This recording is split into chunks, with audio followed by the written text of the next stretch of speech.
It is Wednesday. It is Red Sox Now. It is always presented by FanArch, and I'm Mike Antonellis. Make sure to follow me on my social channels. I am going to try to get a link in my bio. Somebody asked that in the chat in the comments. If you want to get to all my socials, if you go to Linktree, I know there's so many as well, but Linktree is pretty cool, by the way. Linktree has a link to all of my all of my socials. So it's Mike Antonellis on Linktree, and you get everything. If you go to @Radio Mike on X, I have a link in there, and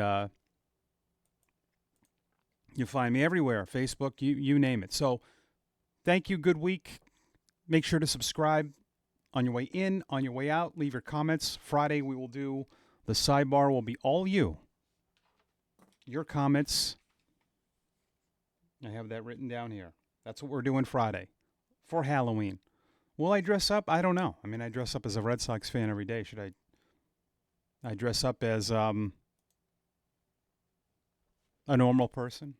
Not a fan. All right, hope you're having a great week. The Blue Jays are proving they are a tough team. Nobody, after I said the same thing coming in to these 3 games tied at 1. I thought the Dodgers had a great shot to win all 3, but this is what I've talked about with professional baseball players. Their mindset opposite ours. 18-inning devastating loss. Ohtani reaches base 9 times. You lose on a walk-off homer. You're down 2-1 in L.A., where they can win the World Series at home. You empty out your bullpen. Now we face Ohtani the next day. Players don't care. They don't. They go to bed. They wake up because it's too many. It's too much to think about. Football's the same way. I don't know if you remember Patriots tight end Matt Mulligan. I had the opportunity to interview Matt on a radio show. I'm going to divert a little bit because it's funny. This is the Belichick years, by the way. And I know the PR director for the Patriots, Stacey James. Matt Mulligan, I think, was the 2nd or 3rd tight end. He was a Mainer. I was in Maine. I had a talk show. And Stacey was there while it was over the phone. But he was next to Matt while I asked the questions. That's how much, that they control things. But anyways, Matt had told me he played a bunch of sports, and he said, I can't think of 2 days from now. And he said every sport is more mental. Football, of course, the most physical part, but we have so much to think about and execute and game plans, and it's the same for these baseball players. Plus, it's just every day. It was a long night. You go to all you want to do is get back to your hotel, and then you're back at it. But when players are there on the field, in the batter's box, nothing carries over. And I tell you what, this is one heck of a team. They score 4 late. They scored 6 unanswered runs. They had a big 7th inning. Guerrero homered early off Ohtani, his 7th of the postseason. Ohtani took the loss. This is very much like a movie. Ohtani was the man the night before. He reached bases first at bat to go 10 straight plate appearances reaching, and then he gets the loss. And Shane Bieber, a guy they acquired, threw well. Their bullpen gave up a run, but Toronto was evened up the series. And they had some, clutch hits in that 7th inning. Andres Jimenez, Bo Bichette, and Barger. And they did it with 2-out hits. The big 2-out runs there by Bichette. It was after Banda walked Guerrero. And that's why you have guys like that in your lineup, right? You walk Guerrero. And you think the Blue Jays don't like getting Bichette back? Think about this. He was out most of the playoffs, and they get him back. And they'll be back at it tonight. Tied at 2. The series is going back to Toronto. It is that guy that began the year in A-ball, the Savage, against Snell. And then Halloween is a Game 6 in Toronto. But I think this is a great World Series.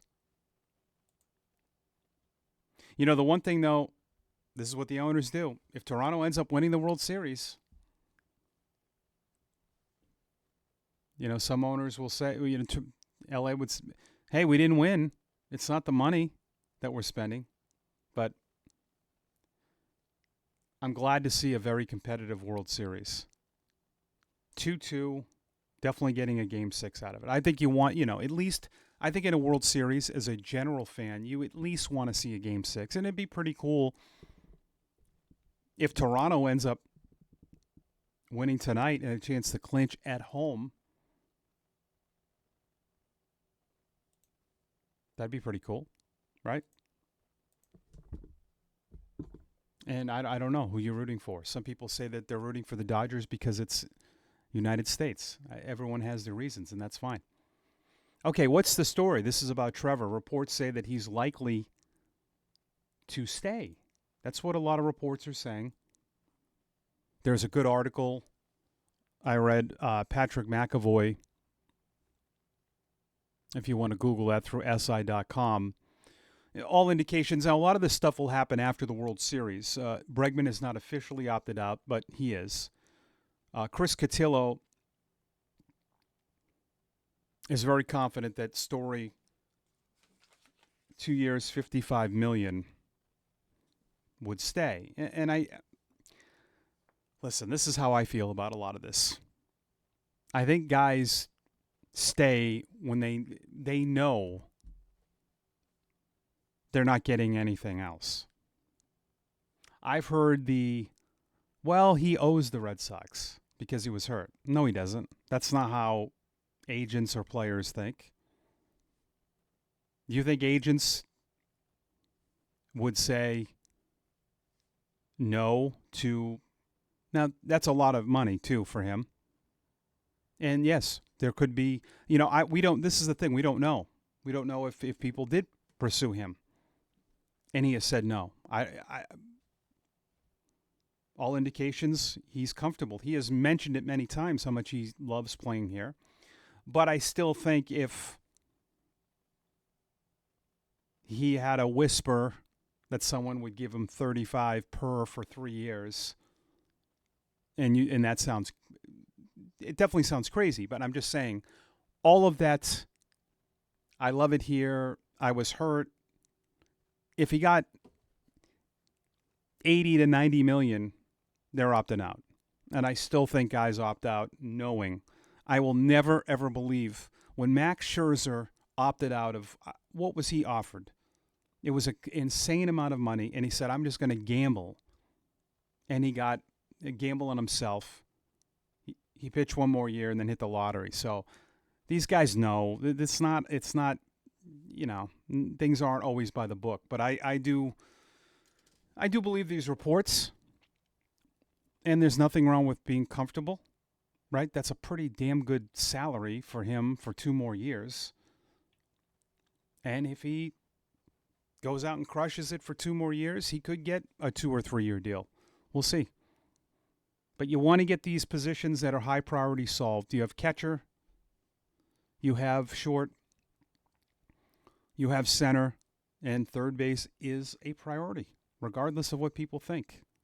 It is a priority, and Bregman is not officially opted out. There's going to be a lot of 40-man stuff going on because they have 9 guys they have to bring off the 60-day. That's going to create 1 more spot. They're going to have a ton of moves. So they're going to have to release some guys. They are going to have to trade, but their 40-man is now so packed because so many players, like Early and Tolley, added, and they were successful. So they have a lot of things that they're going to have to do. They're going to lose guys in the Rule 5. Sandlin is a guy they could add. Maybe they don't add him. He was not good as a reliever last year. Not good. So it's going to be interesting. I think they would protect Sandlin, but we'll get into the 40-man crunch soon. I like Jim Bowden a lot. Former GM. And he's on satellite radio. I listen to that a lot. He writes for The Athletic. And I agree with this. Red Sox are among the best free agent fits for Pete Alonso. Yeah, I think we agree on that. I don't think that's breaking news. It's just going to be what are the details. He lists the Sox, Mets, Phillies, Mariners, and Rangers as prime candidates. That makes a lot of sense. What would be stopping the Mets from bringing him back? You're going to stop now? Mr. Cohen, you're going to stop spending now? I mean, if that's your MO, he's a glorified fan. I like him. I don't like how the Mets operate. And I think a lot of it is just, Cohen's got more money than anyone. And just spending off the cuff, and a lot of it is, the Soto thing to me was a lot about the Yankees. I want to beat the Yankees. I want to show these other owners. But that's not how you build baseball teams. The Mets spent an insane amount of money, and they had a lot of holes at times. Down the stretch, their bullpen was horrible. Everything was bad. So there's the argument about spending, because I constantly get that. I would agree 100% if, and most of the teams that spend are at the top. We know that. But it's not a guarantee. And the Mets are, they spent astronomical and didn't even make the playoffs and couldn't even beat the Marlins down the stretch. But what would be stopping them? And obviously the candidates to sign Alonso are going to be the teams like Bowden mentioned. Seattle's interesting, because if they did that, they wouldn't bring back Josh Naylor. I don't think that that's a better move. I think Naylor, if I were them, I'd keep him. And, of course, the Phillies, division rival. An expecting tag of 6 years, $182 million. What do you think of that? I don't know. I'm not sure how I think about it. It's not a priority for me, first base. I'd rather see some of that money go towards pitching, to be honest. But in my title today, I wanted to spend a little time about first base. All of the guys. It started the year with Casas. And then we thought Devers might get there. And then they tried a bunch of guys there. Campbell being one. And then Romy. And then Justinson Garcia played a little bit. It's weird how this can happen to teams. That injury to Casas created absolute chaos at first base. And it is so weird to have a position like that right now where you could go in so many different directions. There's a lot of lasting impressions on how people think about players now. Many are down on Casas, I think, just because he's been hurt. He hasn't had the best starts. I don't put a lot of stock into that. A lot of guys don't. But he still is young and is still capable, right? I mean, it wouldn't shock me if he came back and ended up being very productive. The one thing I like about Tristan Casas is he reminds me a lot of Youkilis, the way he manages his at-bats. I always thought he was a left-handed hitting Youkilis, the way that he took so many pitches. And maybe that's something that you need again. A guy like that, just a grinder. But it's hard for me to sit here and say, the 2023 season is pretty good in his first full year. 24 homers. 24, injuries. He was getting out of a funk that he had in early April. And then, the start to 25, 99 at-bats. I mean, if we want to go back and do that with We could take 99 to 100 at bats from almost everyone in that on that team. Look at the way Story started. Look at the way Bregman finished. I mean, Narvaez went through it. Abreu, Rafaela, Duran. Every single player on that team had 99 to 100 at bats that weren't good.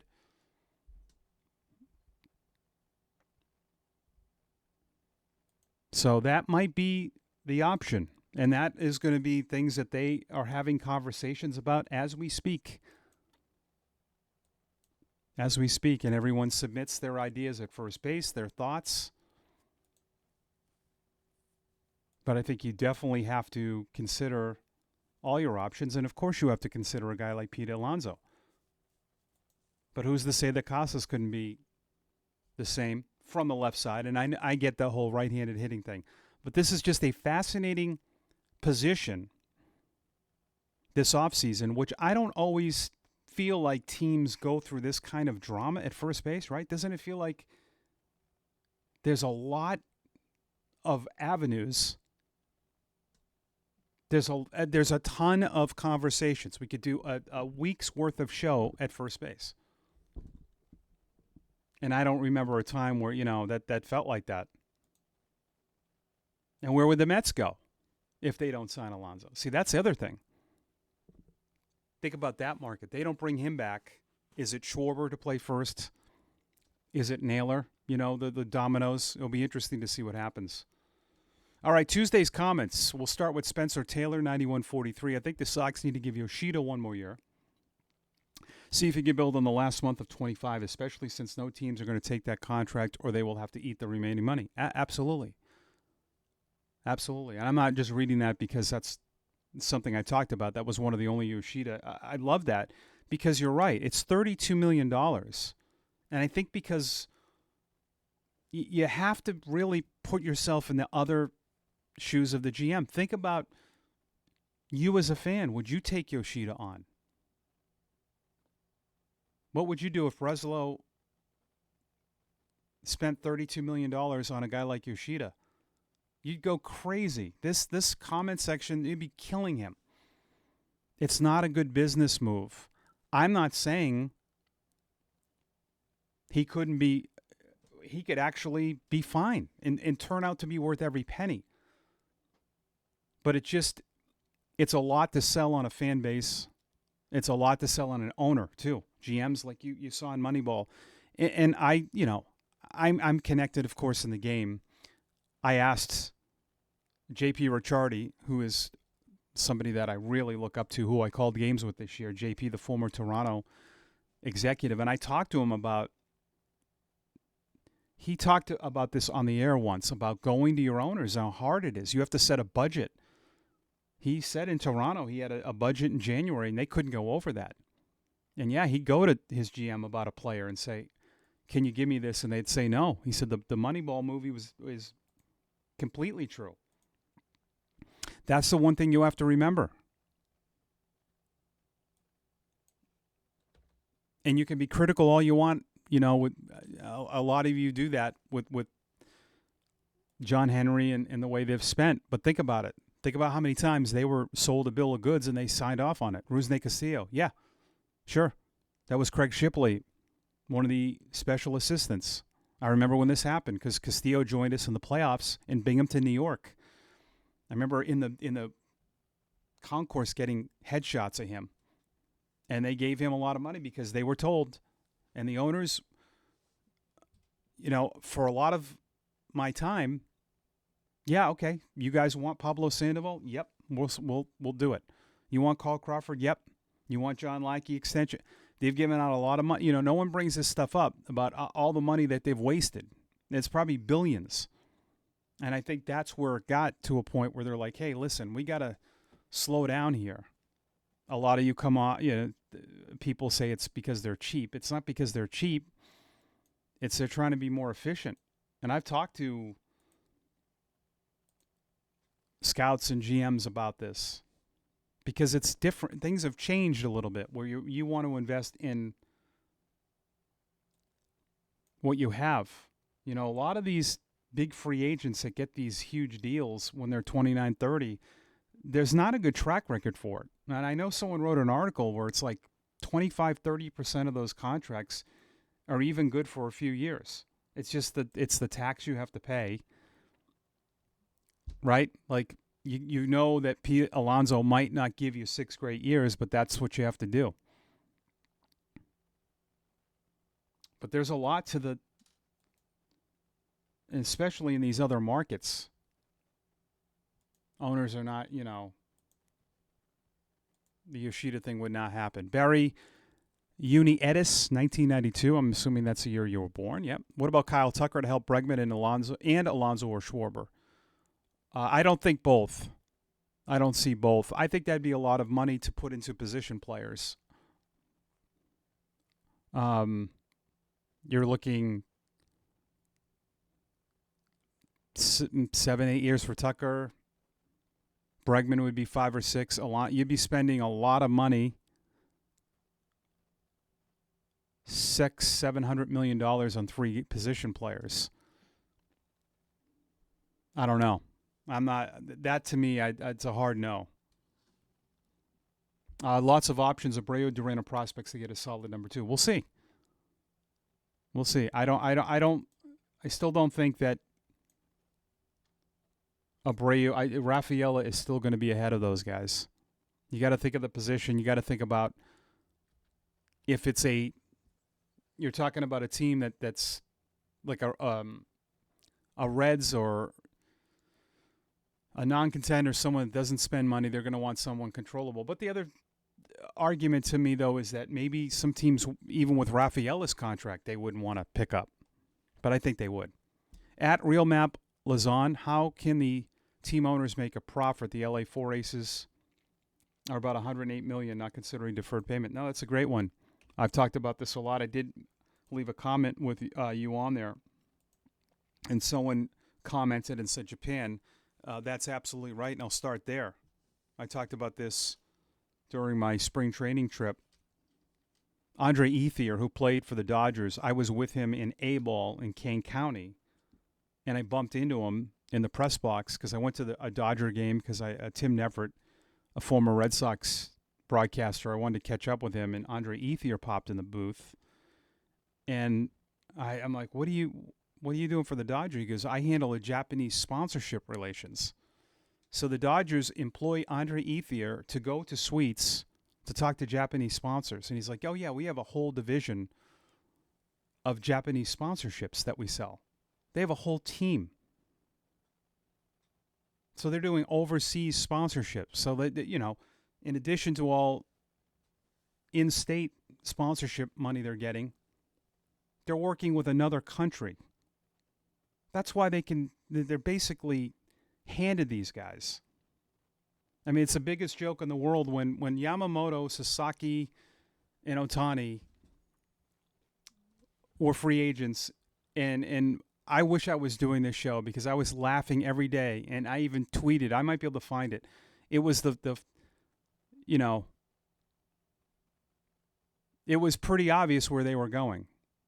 Ohtani was never going to Toronto. Why in the world would he go there? Why wouldn't he have gone to I mean, it was the easiest thing to figure out. And then Yamamoto is just all smoke and mirrors because they have that. Plus, the Dodgers get commended a lot. Oh, look at how they spend. Yeah, they didn't with the old owner, Frank McCourt, who owned Fox. And he had a horrible falling out with his wife and all of that. And they sold the team. And, just so happens, Spectrum gives them $1 billion after that happened. They weren't getting the Spectrum money with Frank McCourt there, who ran Fox. And the Dodgers had a lot of issues with their TV broadcast. I think they were getting blacked out. If some of you were in that LA market, you can probably talk about this. They had some weird issues.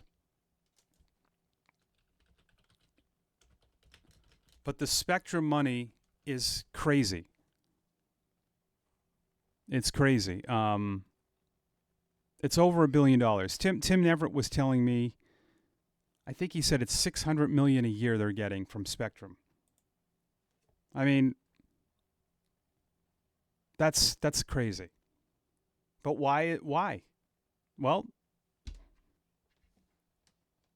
Spectrum's not giving the Marlins that. That's where I go back with all of this being unfair. But that's because the Dodgers have built their business to succeed. So they are criticized and I get it. Listen, I get it. But they're in LA. That's a destination. It's a destination for young players. They have a lot of resources that other teams just will never have. The Marlins will never be able, as nice as Miami is, they sold ownership. They brought Jeter in. It didn't work. Didn't get a lot of players. They've still done a great job with player development, but they don't spend money. And, I mean, they're really on the other end of the spectrum. Pittsburgh's not a destination, no offense. You're not going to get a Mookie Betts or Ohtani to play there. That's just how it is. Whether that's fair or not, the NFL's completely different. You just can't. It's just different. It's a different beast. It's so different. But yeah, I mean, that's how the Dodgers afford it. They run their business. And, to have a whole country and a cable deal like that is a huge catalyst to their success. It really is. That's a lot of money. Red Sox own their own. They own NESN. I don't think they're have made a profit of over $1 billion in the time that the Dodgers have. I don't think it's been that profitable. Because they own it, they're operating expenses. Spectrum is giving them the money. And we'll see if that deal lasts. All right. Thanks for watching. Subscribe on your way out to Red Sox Now, all presented by FanArch, and we'll talk to you tomorrow, Thursday. We'll recap Game 5 of the World Series. Who goes up 3-2, we'll find out. As always, go Sox.